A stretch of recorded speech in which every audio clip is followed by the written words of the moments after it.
લીધો, તમે વીજળીને સામે કઈ આપ્યું નહીં, કાંઈ નું આપ્યું. કલ્પના પ્રમાણે હો, કલ્પના તો બહુ મોટી હતી, કામ થઈ જશે તેમ થઈ જશે. આજે સવારે આમ ઉગે છે ને એ એવું હતું કે આમ ઉગશે એમ તો સૂત્રે બહાર પાડ્યું હતું.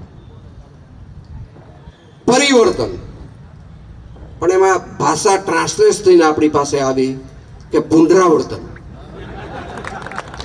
આપણે એવું સમજ્યા પરિવર્તનનો નારો હતો, આપણી પાસે ટ્રાન્સલેટ થઈને આવ્યું એમાં પુનરાવર્તન આવ્યું એટલે આપણે પુનરાવર્તન કરી નાખ્યું.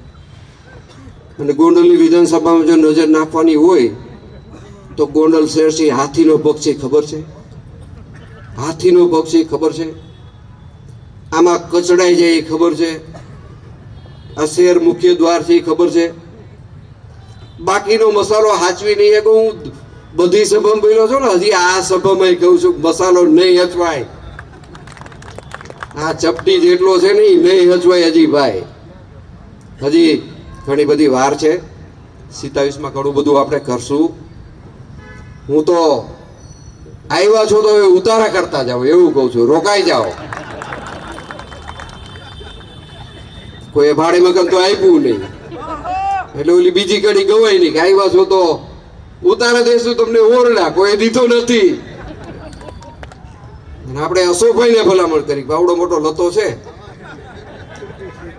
ભાડે ગોતી દ્યો. એટલે હજી બે પગાઈ સ્થિર નથી. અને આપણી યારે ઓલા પીટી ઉષા દોડ્યા ઓલા બેન, એમાં આપણી યારે દોડની કોમ્પિટિશનમાં ઉતર્યા છે. બે પગ હજી ધરતી માથે સ્થિર નથી. ઠીક છે, હવે આની વાતો મારે જાજી કરવી નથી. વીજળી પૂરતું હું સીમિત રાખું છું. આપણને બધાને ખૂબ આનંદ કરાયો, ખૂબ હસાવ્યા, એના માટે હું એમનો પણ આભાર માનું છું. આપણા વગર બજેટે આપણને 20 દિવસ આનંદ કરાવ્યો. અને આજે રડ્યા એ તો એના દુઃખના કારણે રડ્યા છે. એની ઉપર આવી પડેલા દુઃખને ભગવાન એને સહન કરવાની શક્તિ આપે એવી ભગવાનને પ્રાર્થના કરું છું.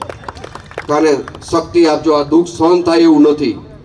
કારણ કે બગાસું ખાતા પતાસાની આશા હતી, કાંઈ તો બધું પૂરું થઈ જશે અને બાપુનું ધોરું થઈ જશે. એની બદલે બાપુનું જામી ગયું અને ધોરું થઈ ગયું. એના આંસુ હતા, મગરના આંસુ હતા. પણ ઈશ્વર એને આ દુઃખ સહન કરવાની શક્તિ આપે.